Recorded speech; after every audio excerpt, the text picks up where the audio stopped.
Corinne Granet, vous êtes responsable formation au sein de la cellule emploi et compétences de la DRH de la ville de Limoges. Est-ce que vous pourriez nous préciser un petit peu l'organisation du service dans lequel vous travaillez et puis les missions que vous exercez au sein de celui-ci? Alors, la cellule formation fait partie du pôle emploi et compétences. Dernièrement, on a été réorganisé puisque nous avons une nouvelle directrice qui a été nommée au mois de mai. Désormais, la formation fait partie de la cellule formation, mobilité, reclassement au sein de la cellule emploi et compétences, qui veut dire recrutement. Donc nous, à la formation, nous accompagnons les agents, le parcours professionnel, nous les accompagnons dans leur mobilité. Donc, au sein de la DRH, il y a plusieurs pôles. Donc, il y a le pôle emploi et compétences que dirige Madame Bunot, qui est chef de service. Nous avons le pôle rémunération, gestion des carrières. Et nous avons désormais une cellule statistique pour pouvoir avoir quelques extraits de calculs sur, si on nous demandait des chiffres sur la masse salariale, le suivi des carrières, etc.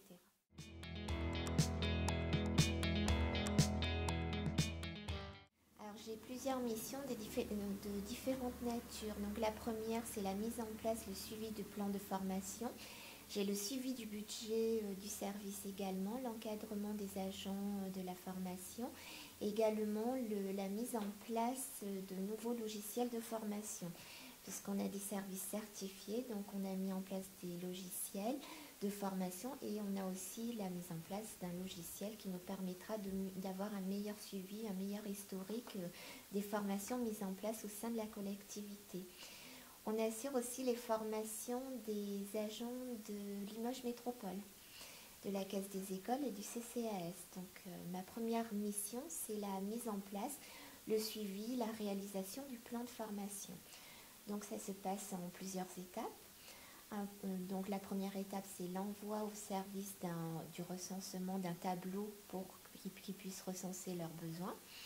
La deuxième étape, c'est le retour et le recueil de ces besoins, l'analyse de ces recueils, le chiffrage des formations qui seront assurées par le privé, puisque la collectivité paye une cotisation au CNFPT, Centre national de la fonction publique territoriale, qui assure les formations des agents territoriaux. Donc cette année, en plus, nous avons la mise en place des formations des emplois d'avenir. Donc on a plusieurs projets en parallèle qui sont en train d'être mis en place.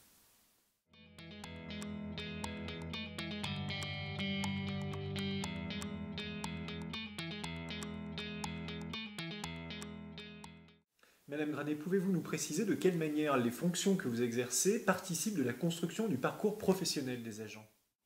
Alors les agents peuvent venir à la formation je les reçois dans plusieurs cadres, donc un désir de changer de service, un désir d'évoluer, de passer des concours, quelles sont les possibilités, comment on peut construire un parcours de formation pour arriver à changer de métier, de service, pour évoluer au sein de la collectivité.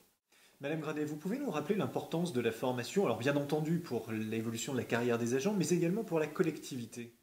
La formation, c'est l'acquisition de compétences. Donc, la formation fait partie du pôle emploi et compétences, d'où la nécessité d'acquérir des compétences pour se perfectionner au sein de son poste ou dans le désir d'évoluer.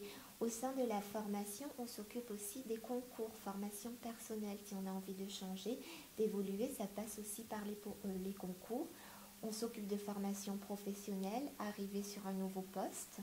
Mobilité, donc la formation sert à acquérir de nouvelles compétences et à effectif constant, c'est important pour la collectivité de faire de la GPEC, gestion prévisionnelle, emploi et compétences.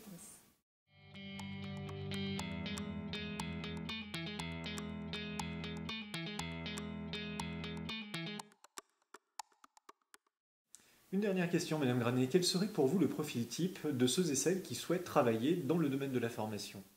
Pour travailler au service formation, il n'y a pas de profil type. D'ailleurs, j'en suis l'exemple puisque je viens d'une autre direction. Je n'ai pas fait de ma carrière au sein des ressources humaines.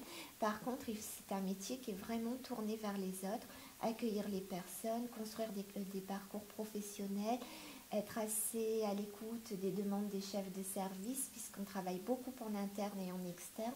Donc c'est un métier qui demande beaucoup de relationnel et un bon relationnel.